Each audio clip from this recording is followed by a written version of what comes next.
If we could have council members please come to the dais.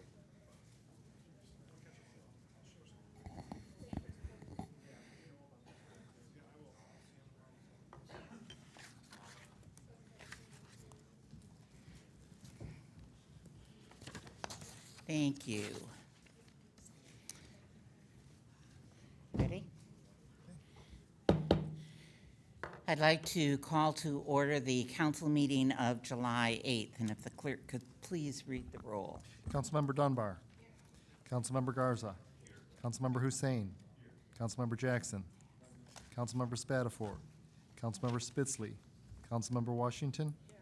Councilmember Wood. Here. There are 6 members present, a quorum. Councilmembers Spatafor and Spitzley are absent. We will be excusing them later on in the agenda. Both of them are out of town on business. So with that, we are to moment of meditation and the Pledge of Allegiance. Is there anyone that would like to have someone remembered at this time? Seeing no one, if we could please rise.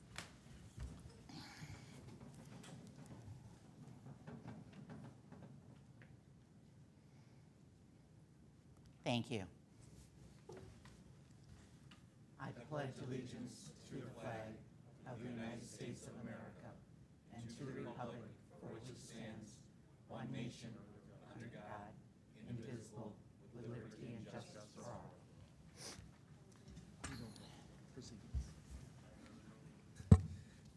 Okay, we are to comments by council members and the city clerk. Are there comments by council members? Councilmember Washington and Councilmember Garza. Thank you, Madam President. I just want to bring up the fireworks that happened over this past week.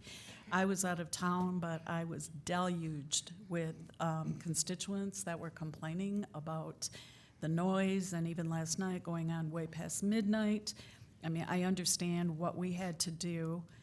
And I understand that it upsets dogs, but some of the calls I got were from people with terminal illnesses, and this was really disturbing to me. So if you could consider, Madam President, whoever you would like to do it, to perhaps do some sort of resolution to our state legislators that they may consider their laws regarding fireworks, because this is becoming more than a distraction and is actually impeding some people's health. We'd be glad to have something at the next committee of a whole meeting drafted up for council members to take a look at. And again, as you indicated, this is a state issue that we are not able to regulate. So we would be glad to pass that information on. I'm sure the mayor might be willing to sign on to that as well.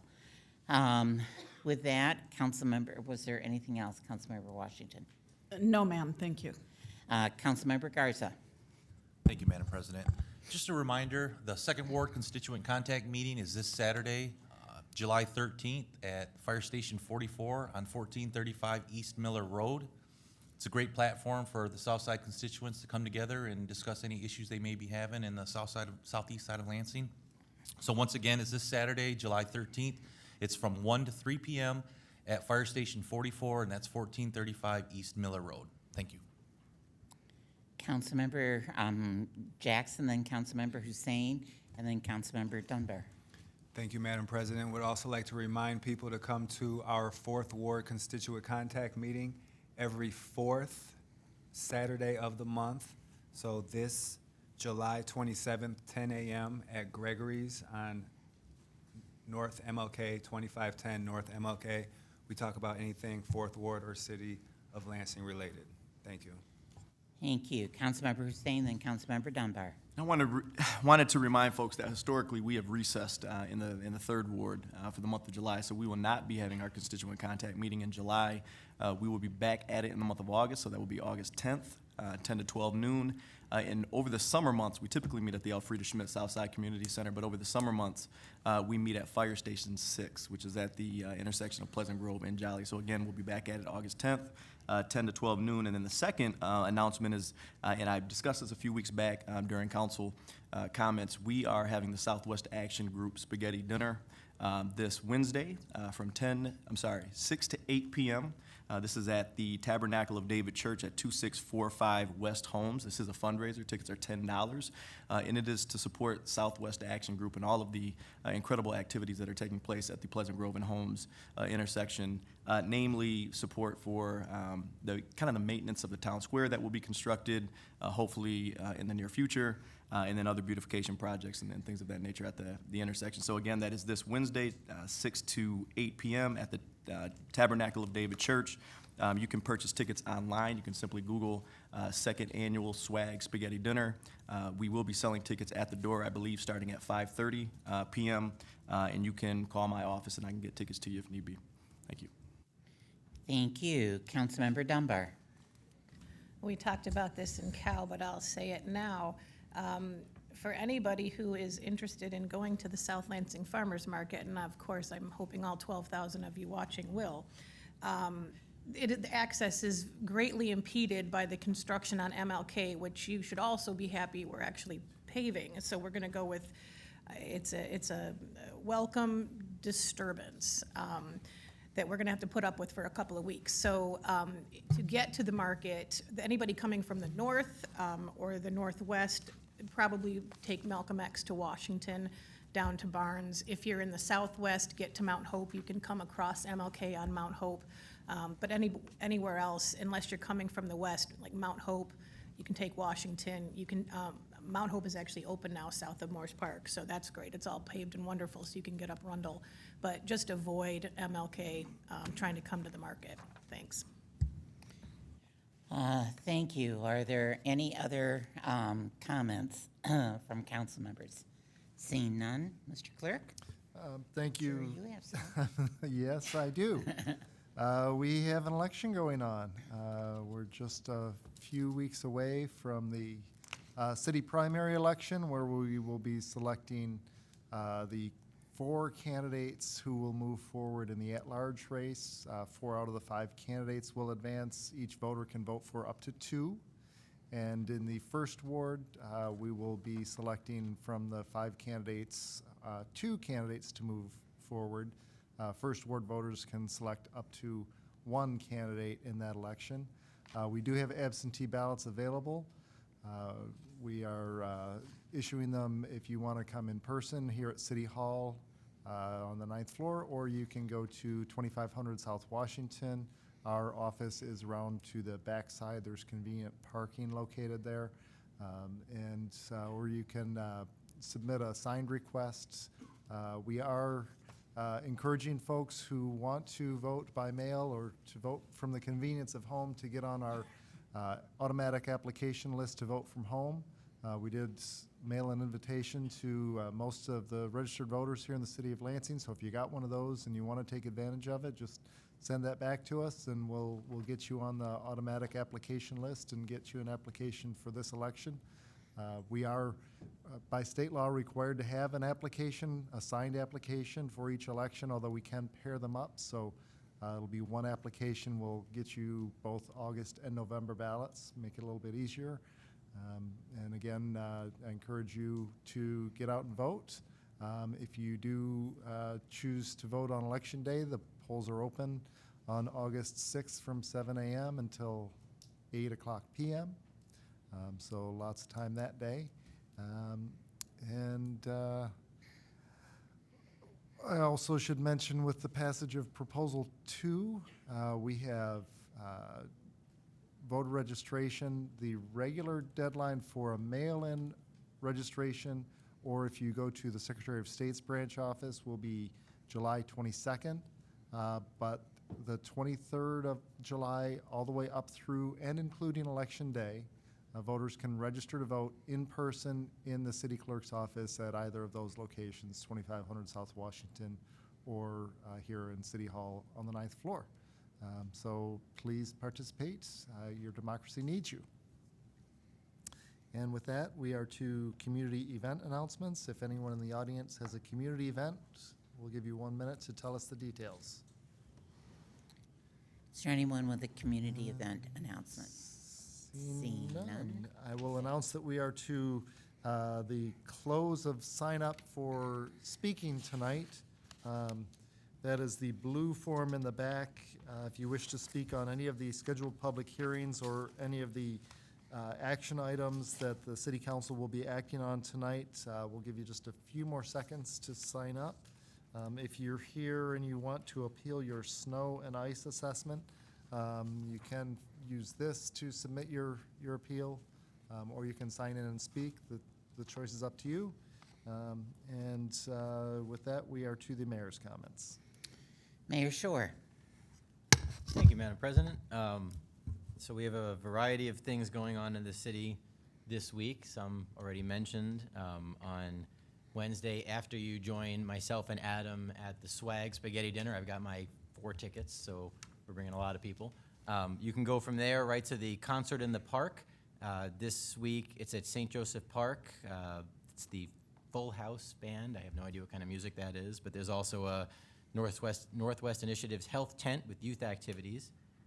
And then next Wednesday is the next concert in the park where the Sea Cruisers will be there, and there'll also be house tours and swing dance lessons at Turner Dodge. That's a week from Wednesday. On Thursday at 4 o'clock, I assume you guys talked about this, but we'll be doing our City of Lansing Basement Backup Protection Program and Combined Sewer Overflow meeting. I know Councilwoman Washington was interested, and I think she's, I don't want to speak for her, but I think she may be there. But that will be for anybody with questions about sewer backups and things like that. We're getting a lot of them, clearly, when you get deluged with rain. So our public service employees will be there for one-on-one conversations with the public. That's Thursday, July 11th, from 4 to 6:30 p.m. at Sycamore Creek Church. And it's not like a presentation you're going to miss. It's an open house. People can show up at any time.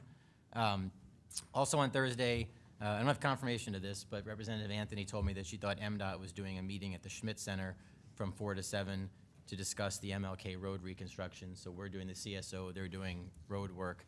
So you can contact Representative Anthony's office, but she mentioned that to me. So I want to make sure the public is aware of that, especially if it's at the Schmidt Center. And also on Thursday is the Grand Concert Series at 6 p.m., as well as the Lansing 501 Alley Affair. So there's lots to do this week in Lansing. Outside of that, I believe this weekend is Scrap Fest, so that's always fun in Old Town. And I do want to mention that we have some exciting things happening in the Baker neighborhood. Bethlehem Lutheran Church raised another $1,100 for the Lansing Save education accounts for our students living in the Baker neighborhood. They do a 5th Sunday offering where they give that money to Lansing Save and our kids in their college, their Lansing Save college savings accounts. So that's exciting.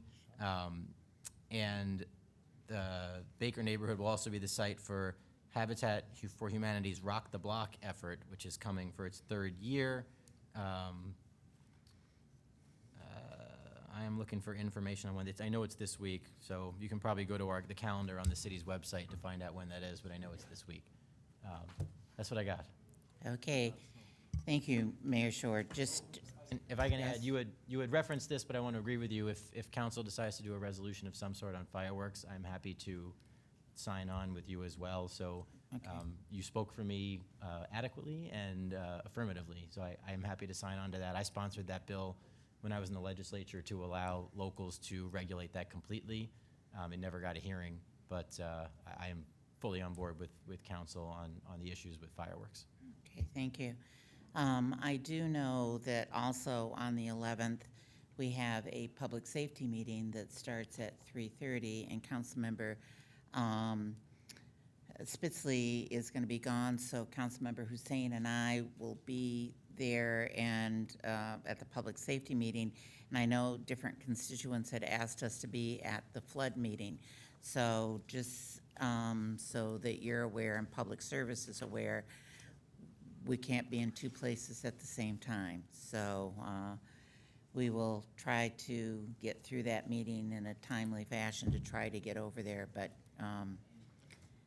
as long as he lets people know that we're there. We also will be talking about the 2 to 5 parking, so, which I know he had a number of things that he was gonna report back to us on, so if we can make sure that we coordinate all of these things together, I would appreciate it. Thank you.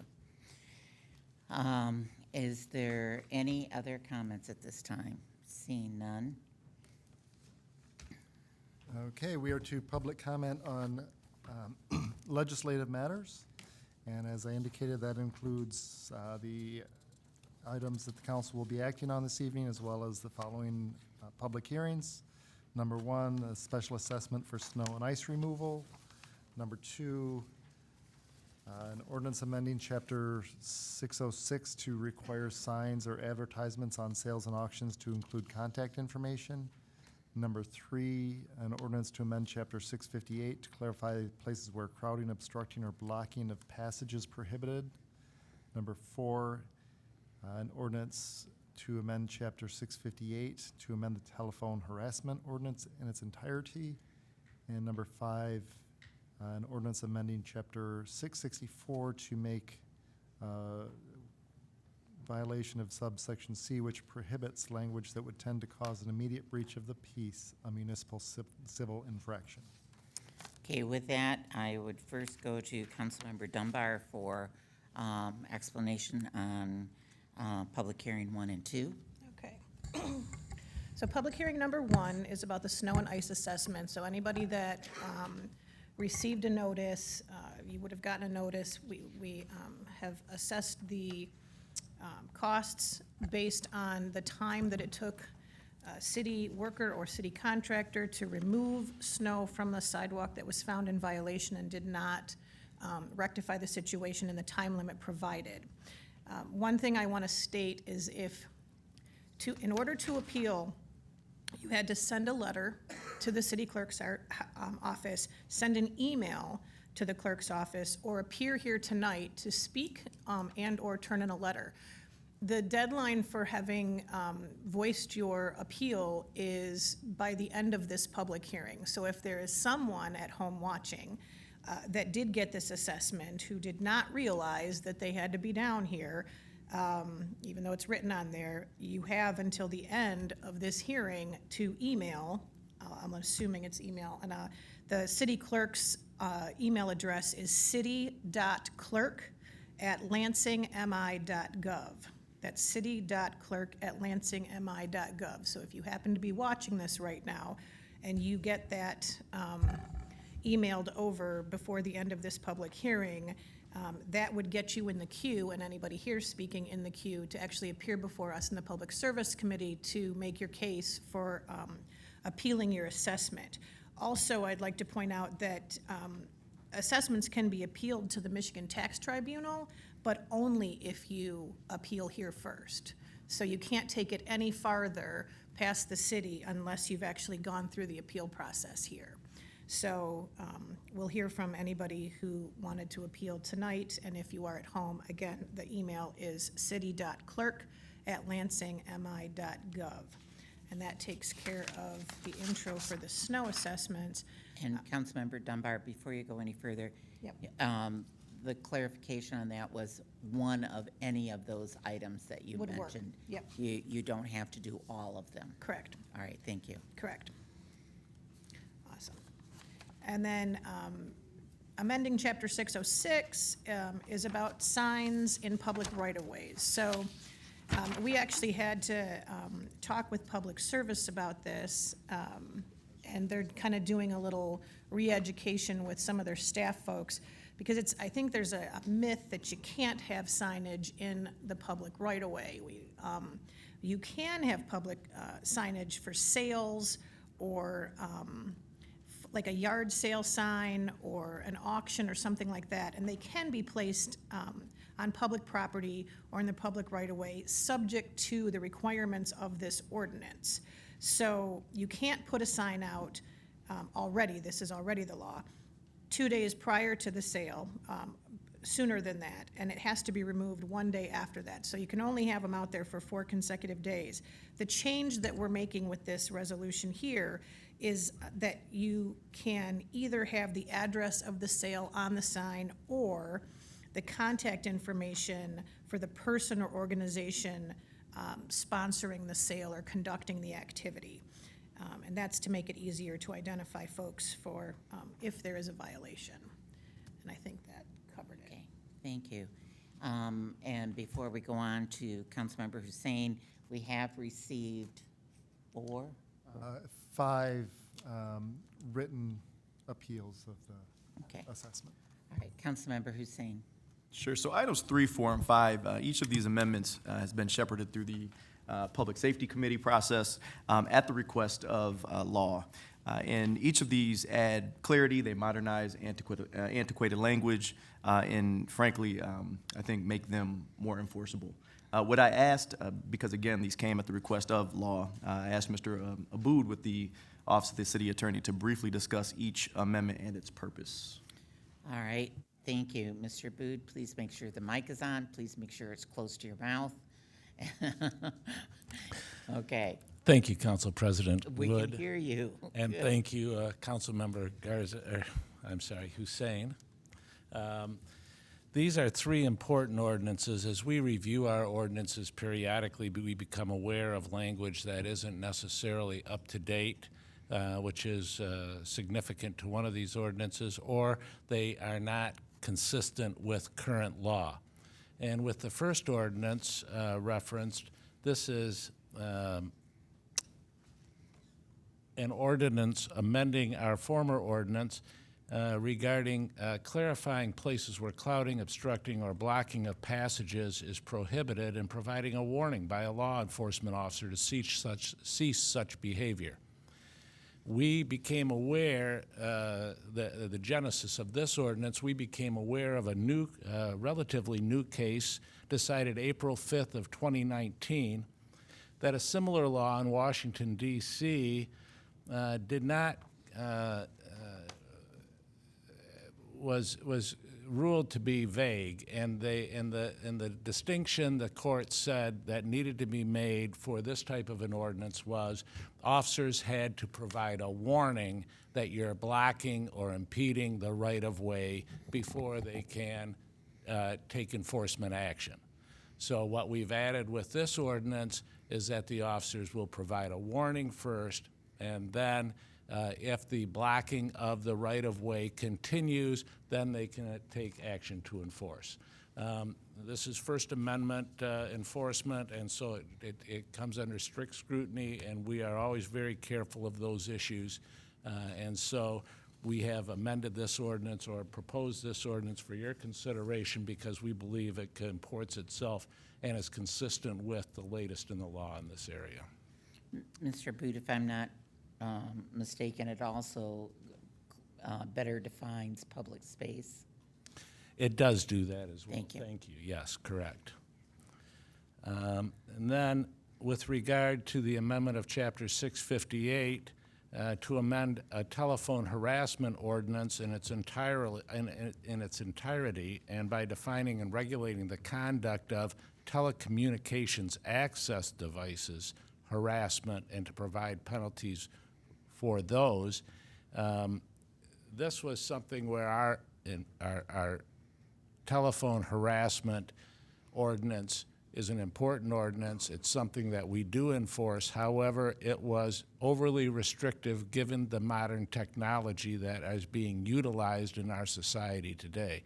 And so we looked at model ordinances for other municipalities. We found that there is a better way of proscribing this type of activity and giving us, our law enforcement, better tools to enforce this activity. And so this ordinance has been amended to incorporate the conduct of telecommunication access devices as opposed to telephones. And so that's why we've suggested that for council's consideration. And then finally, in consideration of amending Chapter 664 to make the violation of subsection C, which prohibits language that would tend to cause an immediate breach of the peace, a municipal civil infraction. We have a disorderly, this is essentially a disorderly conduct ordinance. And we have the ability, under that ordinance, to criminalize certain behavior. However, much of our law enforcement involves education as well as punishment, and that's a lot of times some of our most important analysis is whether or not the offender needs to be, has learned his lesson or whether he needs to be taught one. And so, and I say that, I use a specific gender there, but I meant that to be gender neutral. It's not he necessarily, it can also involve anybody else. So I just want to make sure that I'm not just narrowly tailoring that. But in any event, this allows us to use a municipal civil infraction as opposed to criminalizing somebody for disorderly behavior. It gives flexibility to our office, and it allows us to further education as well as enforcement for the city. So that's why these ordinances were proposed for council's consideration.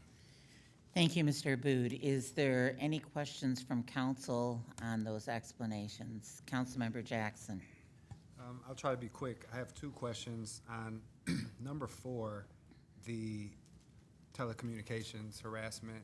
So the state already has that statute or that law, and the city's basically amending our phone to include that, to basically model the state law. So I guess at what point do we duplicate state laws?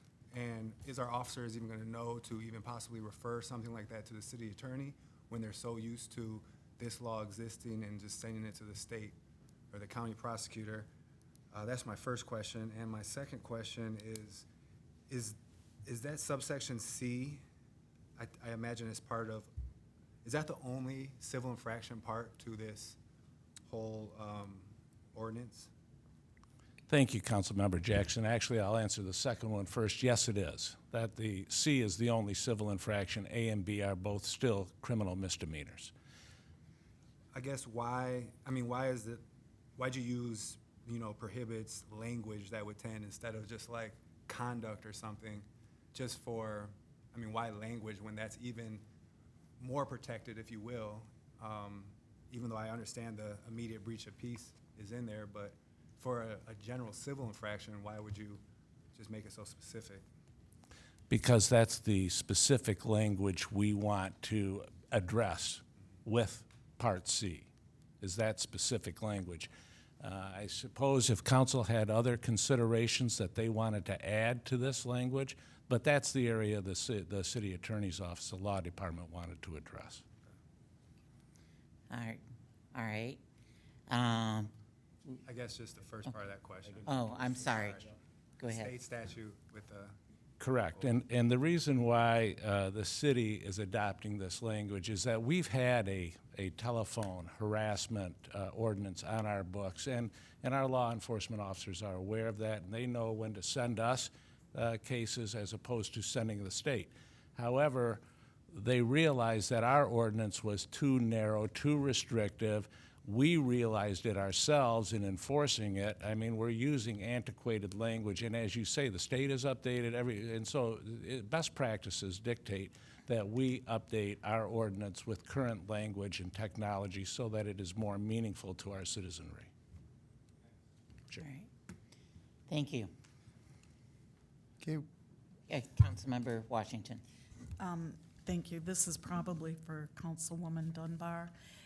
In consideration of amending Chapter 606, Section blah, blah, blah, advertisements on sales and auctions to include contact information. I guess I really don't understand the point. Is anybody really going to call these people? Are we really going to ask them to come and take their sign down rather than just take it down ourselves?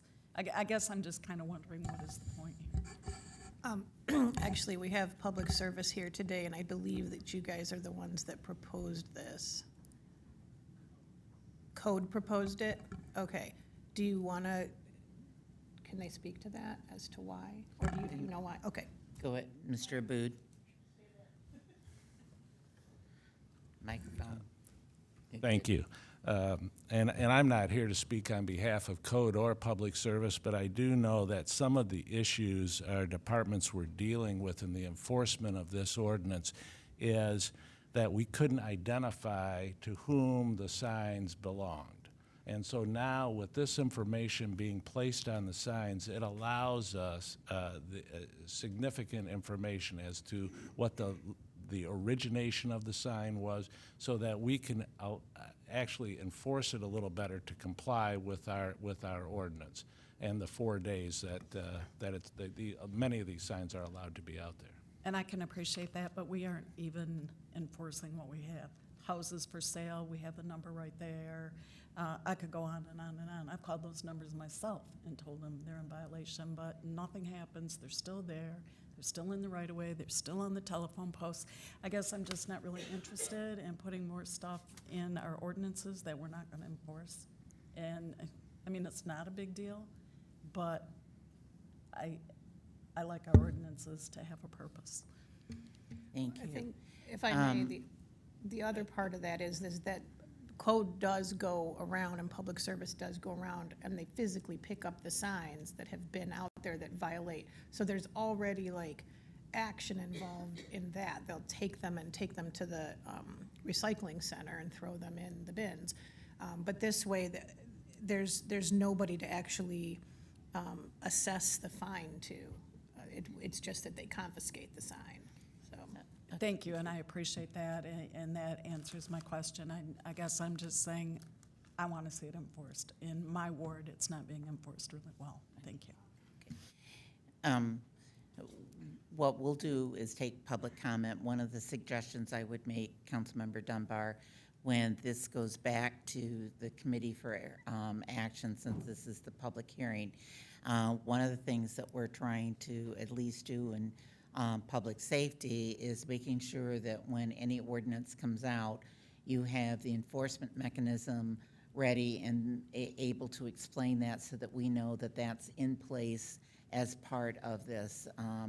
We have had some issues where we thought enforcement was going to happen based on, conversations, and it's been 6 months to a year before we got the enforcement part worked out. So if you would take that back to your chairperson as one of the charges to look at when it comes back out, I would appreciate it. Yeah, one of the things that I'll clarify too is that you had mentioned house for sale signs. That's not what this covers. It would cover if there was an open house on a date specific and they put the sign out too. So those probably, that's a completely different issue as far as enforcement too. Okay. Thank you. All right. Okay, we have one speaker, and that is Edgar Rivera. And I believe they've left. Leave. Okay. Okay, then we are to the referral of the public hearings. Okay, number one, with the special assessments, we'll go back to the Public Service Committee. Number two, with the sign in amendment to Chapter 606, that will go back to Public Service Department. The amendment to 658 will go back to Public Safety. The amendment to Chapter 658, Section .05 will go back to Public Safety, and the amendment to Chapter 664 will also go back to Public Safety. Okay, we are to resolutions for action by the Committee on Development and Planning. Councilmember Hussein. The first thing we're looking to do is to set a public hearing. The public hearing would be July 22nd at 7 p.m., 10th floor of City Hall, in consideration of a obsolete property rehabilitation act district. So we're actually looking through this resolution to establish a district, not necessarily a certificate. We'll talk about that in a minute. The applicant in this case is Summit Street Development LLC. This is for a property located at 700 May Street. We took this up in development and planning today. We were fortunate enough to have Mr. Stephen Purchase, who represents the applicant in this case, on hand. He is also on hand with us tonight. So I did ask him to come before this body to talk a little bit about the purpose behind this request, the reason behind this request, and also the unique aspect of, we are looking at a district, not necessarily looking to establish a certificate at this time. And so why are we kind of approaching this in that manner? So we do have Stephen. If you want to come down, we also have representatives from the Lansing Economic Area Partnership on hand. So if those two folks want to come down and be part of the conversation, that'd be fantastic.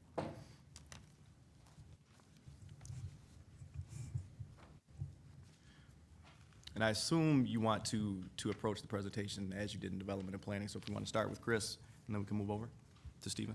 Thank you. Green light, you're on. Check. Is it working? All right. Okay. Appreciate it. Thank you very much. So yes, my name's Chris Klein. I'm with LEAP. Steve Purchase is representing the building property owner. So basically, this is an OPRA district resolution. What the OPRA program is it allows for tax abatement on real property, not on land or personal property. So it focuses strictly on a building. Typically, and it can go up to 12 years.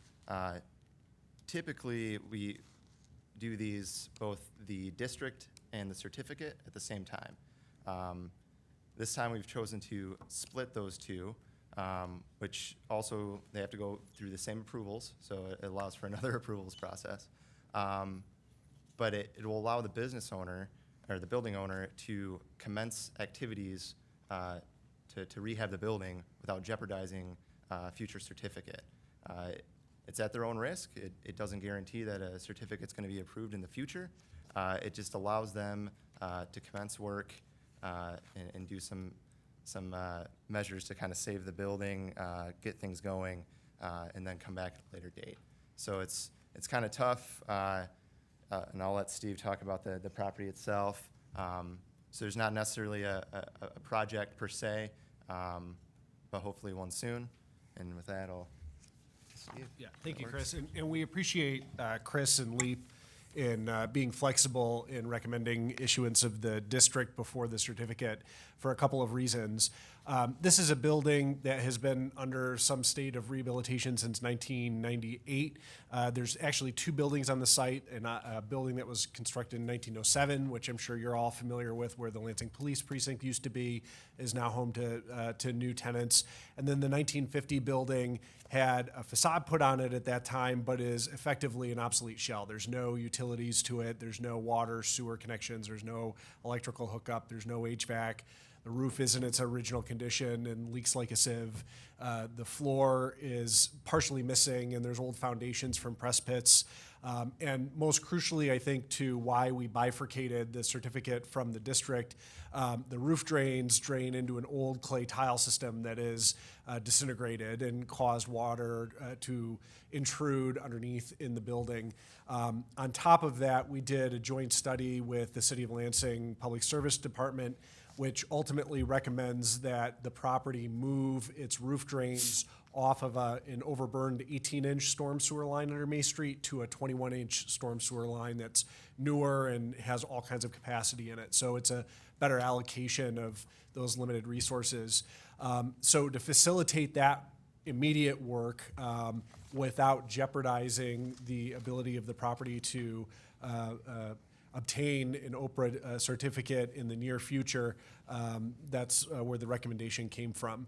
In terms of why we're seeking the certificate, certainly the property is obsolete, and the assessor has designated it as obsolete. But there's kind of two bifurcated uses that we see for the future of the property. One is an R&D facility, but two as a higher and better use as an office development. And both of those uses are compatible with OPRA, but require different levels of investment and have a different meaning for the City of Lansing. And so rather than try to pigeonhole it right today in order to proceed with this immediate work that needs to be done. It was deemed to be prudent to, again, bifurcate it and allow enough time for one of those two options to mature while taking the immediate actions to preserve and improve the property. Are there any questions for anyone? Seeing none, I would move the resolution to set a public hearing for July 22nd. We have a motion, but I do have one Oh, one sorry. question. That's all right. When Mr. Hepler received the original Oprah, and that district was created, we're saying that the entire property was not part of that? There was not an Oprah for that property in the past. There was a brownfield, which touched on a number of parcels, principally a north parking lot to do some dew care encapsulation, as well as parcels to the west, which were transferred to the Gillespie Group for the Prudent Place development. There was also a brownfield for the motor wheel lofts, but there's been no capture there, at least for the property. There may be some for infrastructure, but there hasn't been an Oprah in place on that property. Was it a neighborhood enterprise zone? There's a neighborhood enterprise zone affiliated with the motor wheel lofts project, and that ends next year. Okay. All right, thank you. All right, we have a motion. Are there any other questions or concerns? Seeing none, all those in favor say aye. Aye. Opposed? So we are setting the public hearing for this. Thank you. Thank you. Councilmember Hussein. Sure. The next resolution, this is Act 16, 2015, acquisition of boat club property. Again, 2015, we've been discussing this for quite some time. Park Board actually took a look at this, I believe it was back in 2015, November of 2015, and they approved, and this went before the Planning Board in 2016. They executed an Act 33 review. We did an environmental assessment in 2017. Talked a little bit today. This acquisition will be made possible through a Michigan Department of Natural Resources acquisition grant. It's a 25% city match, which means we would, the purchase price, it was appraised in 2017, the purchase price is $54,000. In the resolution, it states clearly that the city's match would be $13,500. We talked a little bit today in development and planning about why it takes so long to get to this place. And it really is the state's process. So when the state is looking at granting these dollars, there is some due diligence on their end. It does take quite some time where they assess and they evaluate the land and things of that nature. So we had to wait for the state and their process to begin our process. So in any event, again, this has had approval from the Park Board, the Planning Board, and it is before us tonight for final approval, Act 16, 2015. This is a parcel of land on the Grand River. It's contiguous. It would allow for contiguous river frontage when you look at Hunter's Ridge, Fulton, Fine, and so we are continuing to acquire land and we did ask, is this about river trail development? Is this about, and this really is just about keeping that land preserved as is, undeveloped, so that we can have that contiguous riverfront property. With that being said, I would move Act 16, 2015. Excuse me. We have a motion on the acquisition of the boat club property. Are there any questions? Seeing none, all those in favor say aye. Aye. Opposed? Passes unanimously. Councilmember Hussein. This is a resolution to set a public hearing in consideration of a special land use to 2019, and this is to permit for, a neighborhood community center in the DM1 residential district. This is the old Genesee Street School at 835 West Genesee Street. This is a little bit different of a request. If you look further down your agenda at the ordinances for introduction and setting up public hearing, we actually have a rezone request for the same property. And the rezone request would be to take this from a C residentially zoned district to a DM1 residentially zoned district. And this would be to allow for the potential of 36 efficiency apartments at that site. When you're looking at DM1 residential, we'll talk a little bit more about that when we get to that part of the agenda. One of the things that is allowed for via a special land use permit is the maintenance, the construction and maintenance of a community center of sorts. And so what they want to do, what they're thinking about potentially doing is taking the gym of that building that was constructed in 1960 and using it for community use. And so that is the request in terms of the special land use. Again, these conversations are a little bit difficult to have respectively, so we'll talk a little bit more about the request for the rezone later in the agenda. So again, I'm sorry, and the public hearing would be July 29th. So with that being said, I would move the resolution. You said July July 29th. 29th. Yep. Okay, thank you. Are there any questions or concerns? Seeing none, all those in favor say aye. Aye. Opposed? Passes unanimously. We are to the Committee on General Services. Councilmember Washington. Thank you, Madam President. What we have before us is claim appeal, claim number 1695. The claimant is Edgar Rivera Perez for $489 in trash fees at 1412 North Jennison. There's the pictures of the couch that was on the porch that was removed by Eric's Refuge.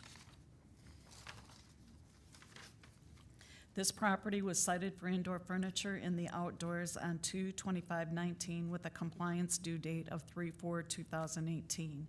The officer rechecked the property on 3/6/2019, and the violations were still present, and it was submitted to the contractor. The contractor arrived on March 8th, 2019, and removed the couch from the outdoor porch. The violation was left outside for at least 12 days. This officer recommends denial of the claim and suggests that the claimant seek restitution with the warranty company. What the claimant told us was that they put the couch on the porch because they felt the warranty company was going to come and pick up the couch. They said that they didn't have room in their house for the couch, and the warranty company said they would either pick it up or they could throw it away. They left the couch on the porch because they went to a grandmother's funeral in Puerto Rico, and they came back from Puerto Rico on March 20th. They didn't see the couch, so they thought the warranty company had it. They checked the mail and got the letter from the city stating that they owed $489 for the removal of the couch. What they stated in committee was that they never received the letter of the violation. They only received the letter of the need to pay, and they said that they were in Puerto Rico, but the stepson was staying at the house. So had there been a letter, the stepson would have taken the couch into the house. We have to assume that they received the letter, and the fees were $265 for administrative fees, and the rest were for the removal. And it went to the claims review. Claims review forgave them $29 for the extra yard. It was $224 for the contractor charge. But because they appealed it to committee, the claims review of minus $29 was taken away. So when they came to us, again, they owed $489.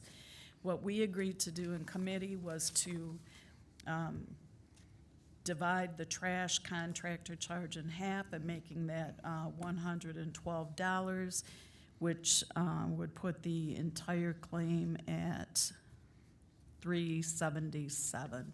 So out of committee, what we recommend is a payment of $377, and the resolution also would state that we encourage the applicant to appeal through small claims court with the warranty company, providing them this resolution and code enforcement photos.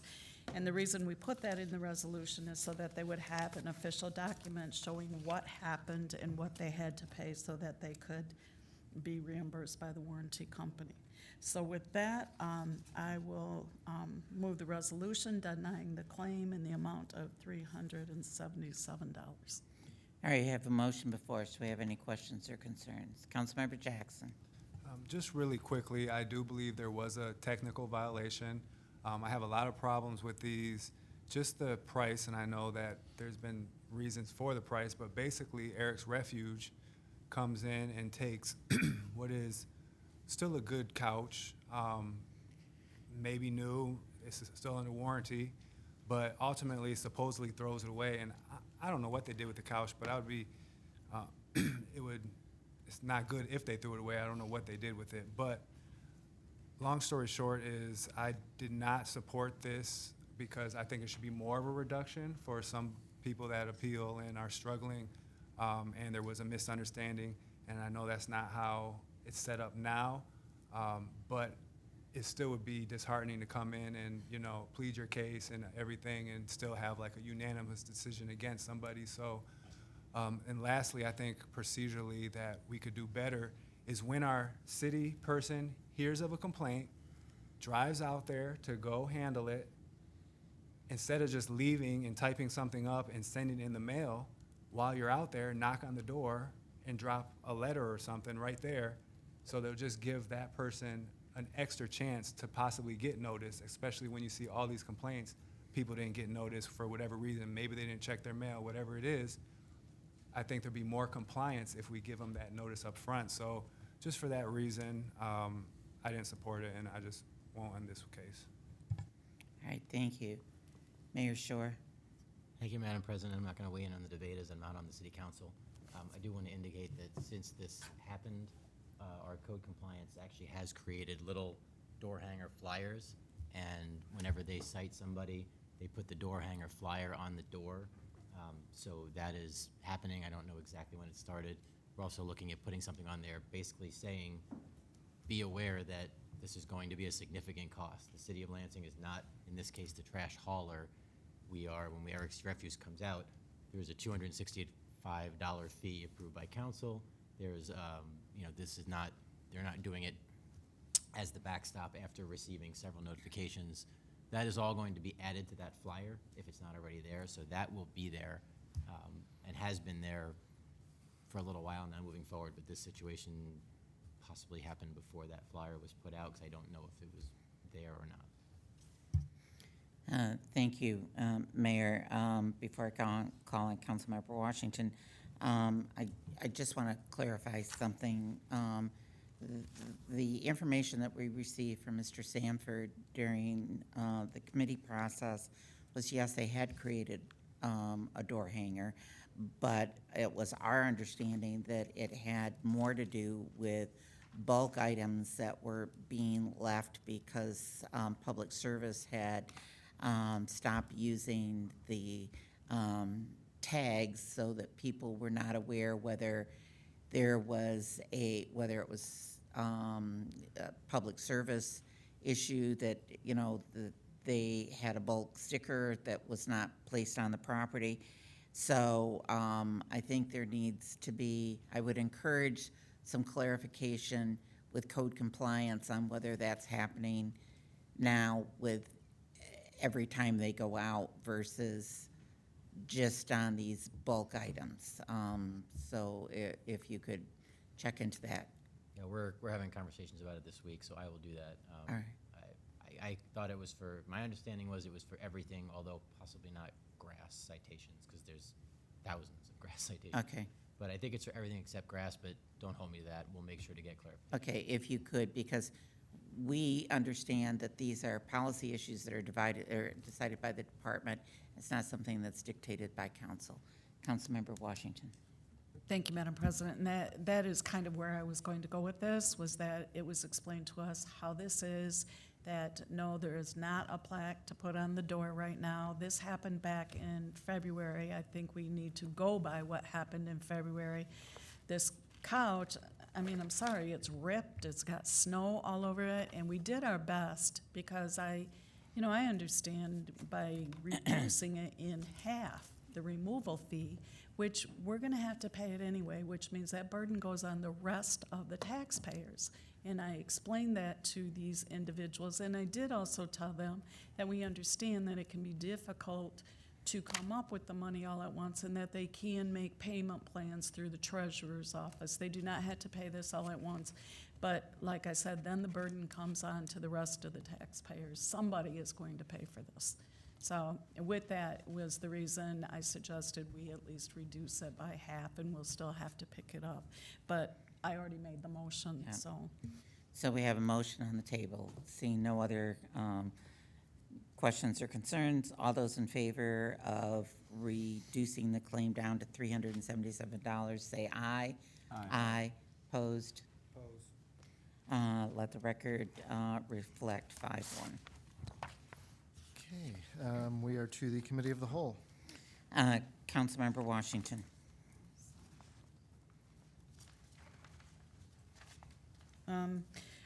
What we had before us, we had the Tri-County Office on Aging present the fiscal year 2020 through 22 multi-year plan. I would move that we pass the resolution implementing this financial plan. Thank you, Councilmember Washington. Part of the requirement when this goes to the state is for the municipalities that are part of Tri-County to pass an accompanying resolution on with this. Having said that, at this time, I would move to recuse myself because the organization that I work for receives funding that are part of this plan, so I would move to recuse myself. Councilmember Washington. Thank you, Madam President. We have Council President Wood that has requested to be recused. We need to vote on whether or not we agree with that recusal. So all in favor of having her recused, state aye. Aye. Opposed, same sign. You are recused. All right, with that, we do have a motion. All those in favor of the motion say aye. Aye. Let the record reflect that was 5 support, 1 recusal. Councilmember Washington. Thank you, Madam President. What we have before us is a resolution for confirmation of reappointments. Carl R. Dorshemer as a city representative of Downtown Lansing, Inc. James Jose as an at-large member of Lansing Entertainment and Public Facility Authority. Joan M. Nelson as a member of the Michigan Avenue Corridor Improvement Authority, and Jonathan Lucko as a member of Saginaw Street Corridor Improvement Authority. We have been assured by the mayor's staff that these nominations have been properly vetted through his office, and with that, I would move the resolution. We have a motion on the resolution. Are there any other questions or concerns? Seeing none, all those in favor say aye. Aye. Opposed, passes unanimously. Okay, we are to the Committee on Public Services. Councilmember Dunbar. Thank you. What we're dealing with here is a resolution granting an easement at the 600 block project on East Michigan.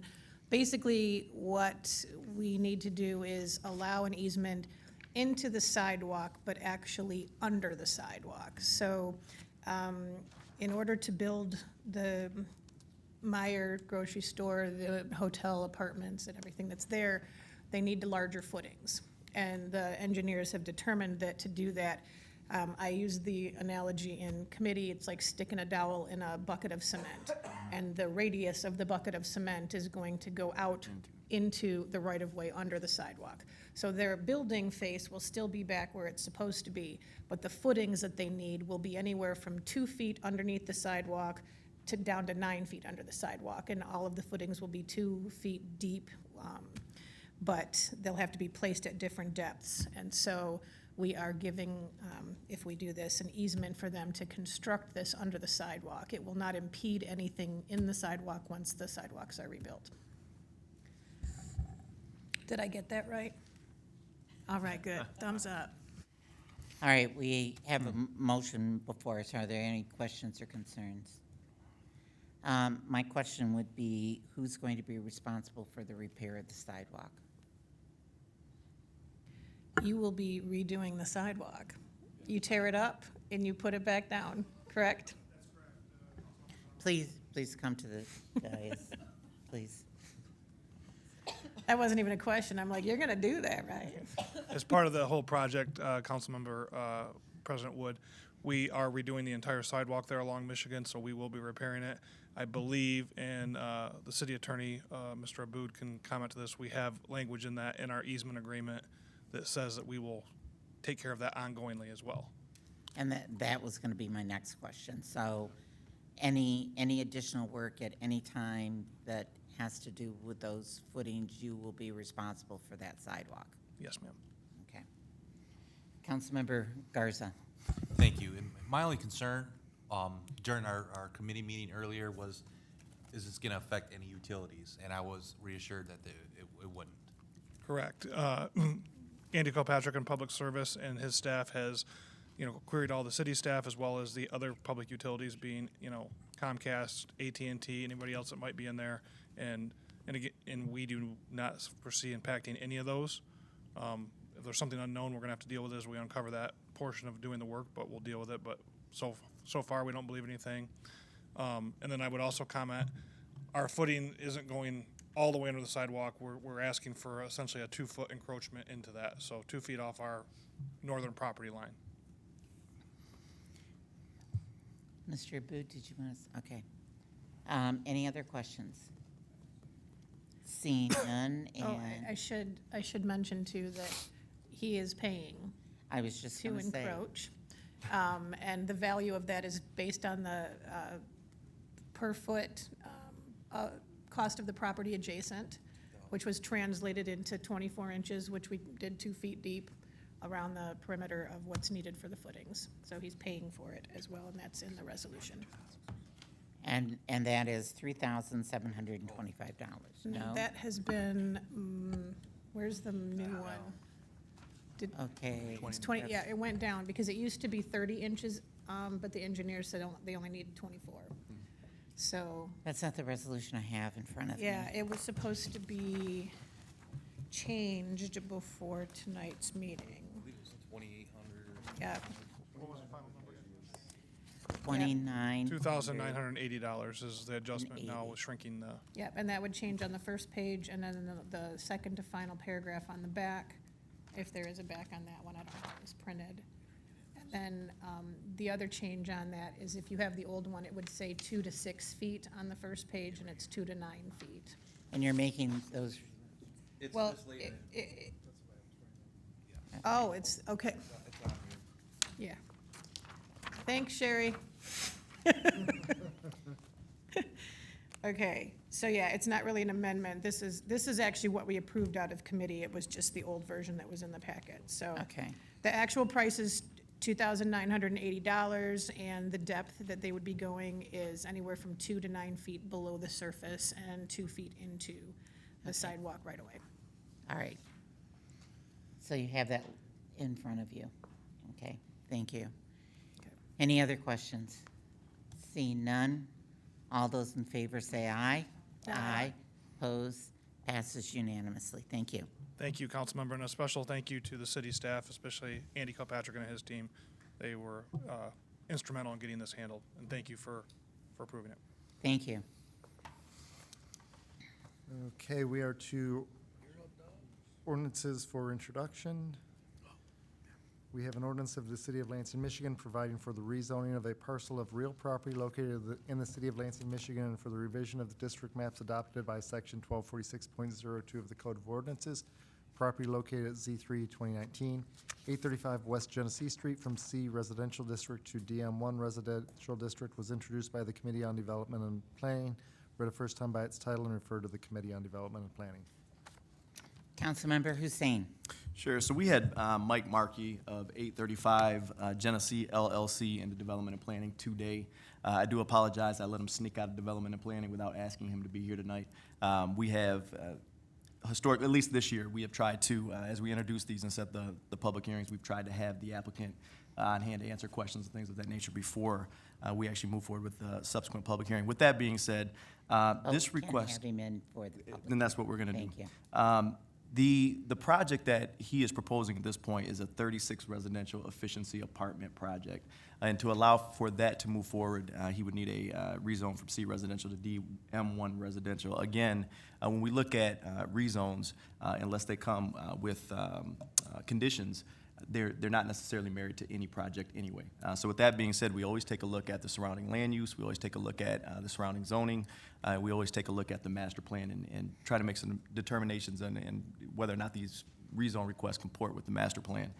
So with that being said, in terms of the surrounding land use, at this time, to the north, to the east, to the south, and the west, you have single-family residential or two-family residential. In terms of the zoning, you have C residential, which is two-family housing.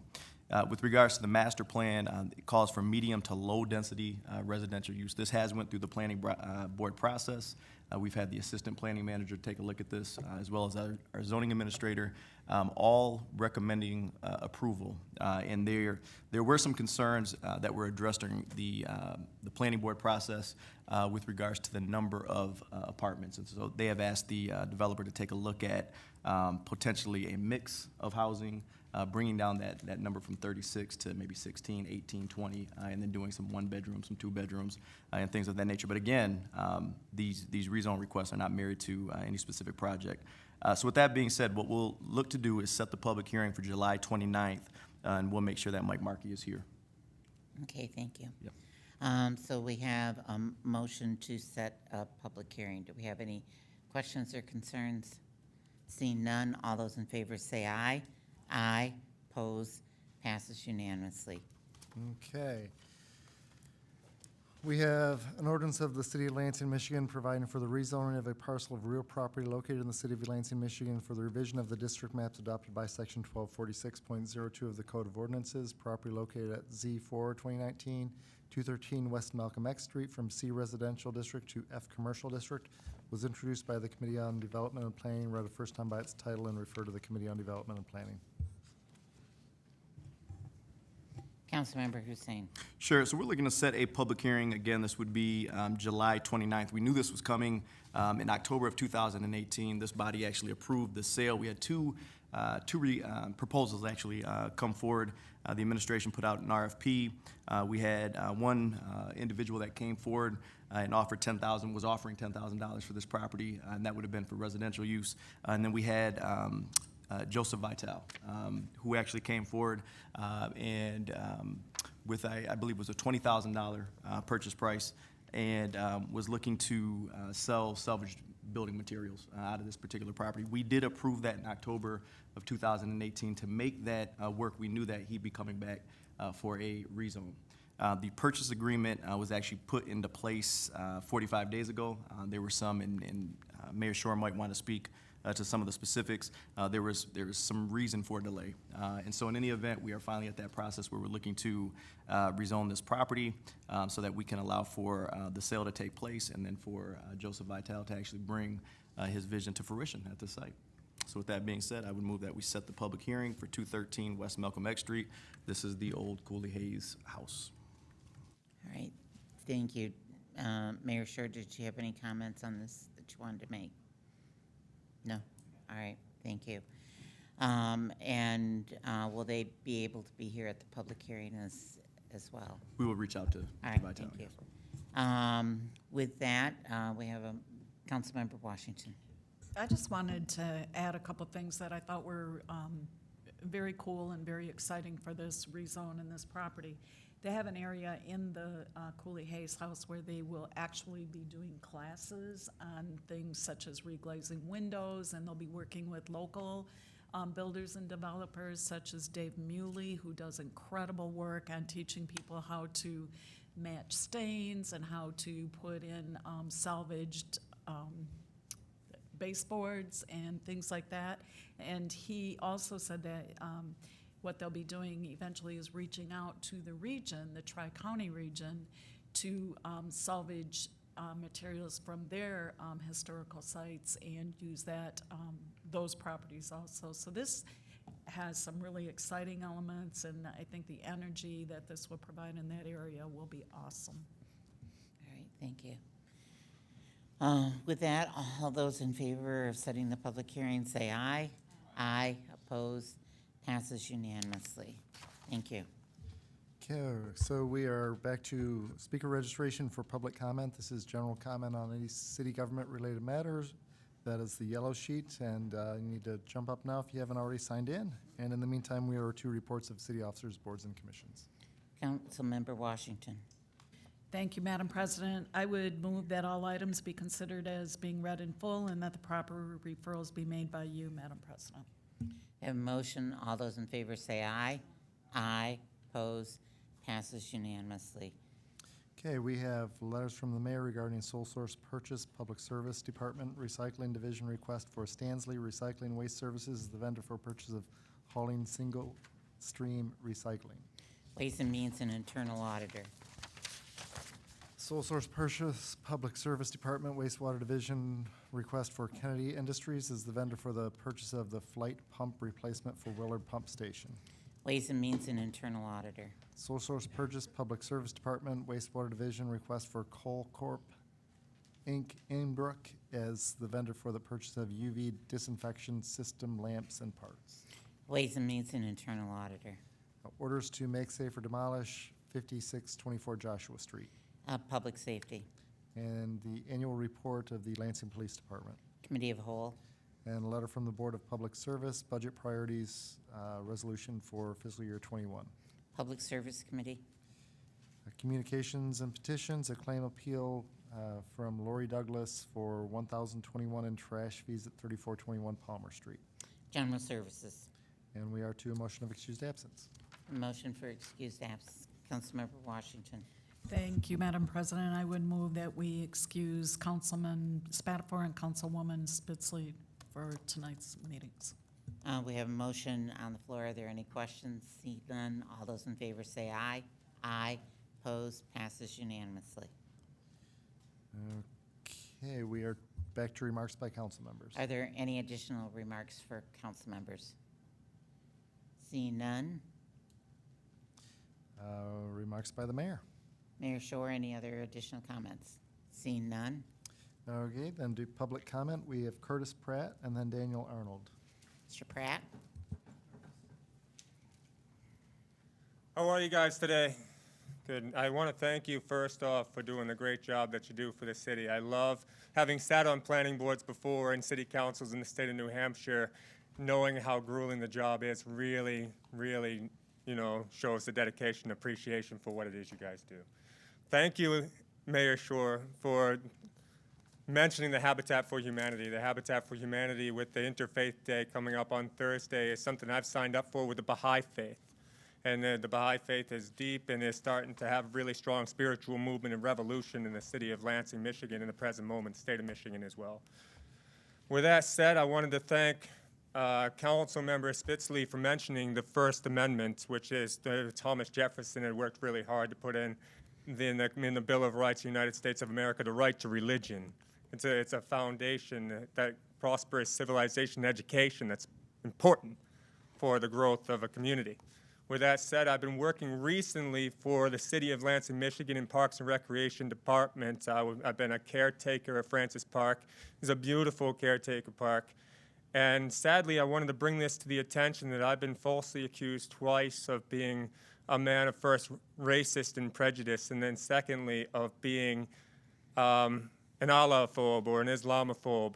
And I wanted to say that with the Capital Area District Library moving forth the Hate U Give, I held a really good conversation and speech at Lansing Community College recently on the movement of the Hate U Give with Angie Thomas and the police brutality and the racial inequality that I've seen in the streets of Lansing oftentimes. It's really sad and disheartening in truth, and I've witnessed it being someone who supports, as St. Luke's Lutheran Church, supporting the homeless and the drug-addicted individuals who need support with a public health issue and not something of a war on drugs. We need to be liberating those people and really providing an education.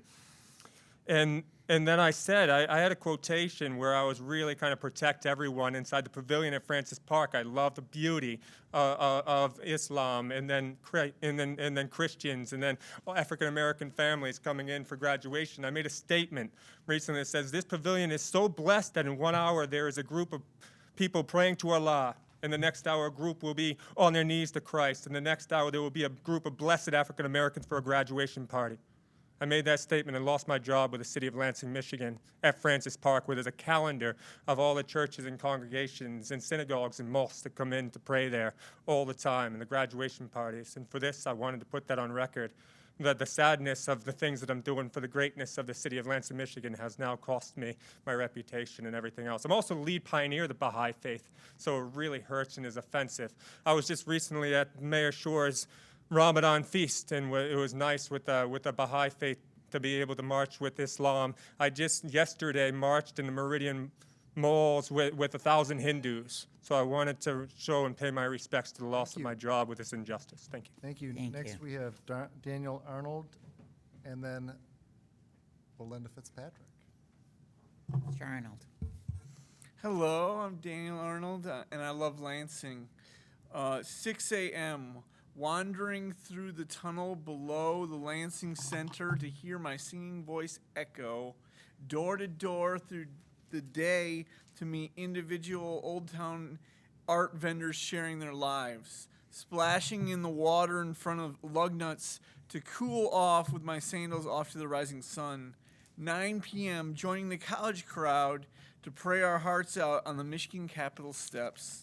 Beautiful Lansing, the city I live in and adore. This city is just the right size to get to know neighbors, yet make statewide change. We are also different. Here at City Hall, we make our voice known. Highlights of my interactions have been brief yet memorable. Chief Yankowski, time and time again, hearing my perspective on a one-on-one basis. Seeing Mayor Shore walk on a casual stroll down Washington Square. Listening to a successful recovering addict pour out his or her story with passion before a homeless crowd group at Outreach City Rescue Mission. Being kindly accommodated and secured by a CATA bus driver during my time in a wheelchair. Lansing is an amazing city. I was born in Sparrow, Maine Hospital, ran with the Lansing Community College cross-country team, and reside by a large, sprawling park, riverfront.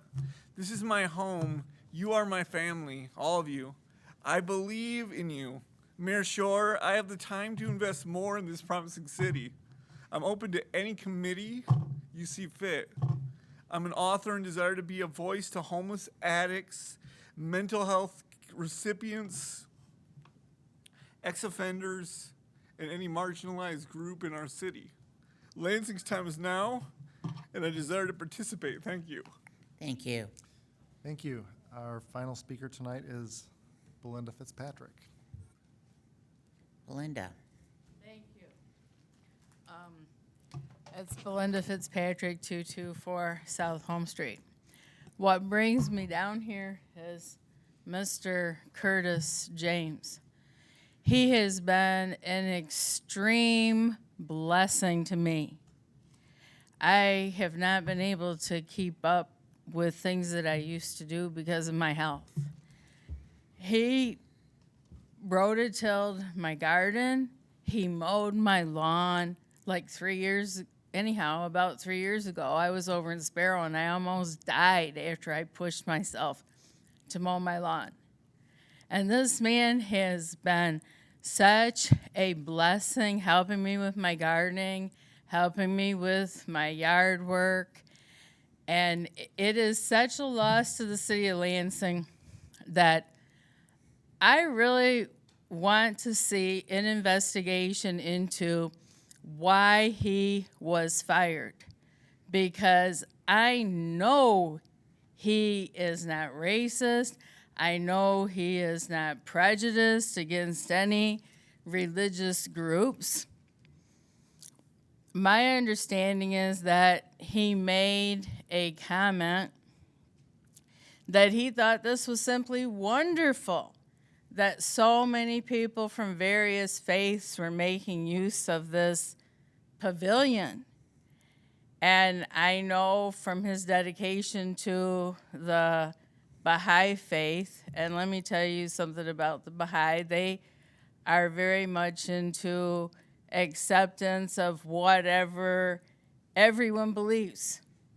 It's basically, the idea is kind of like, Well, we're all blind. We're like blind men describing an elephant when we describe God.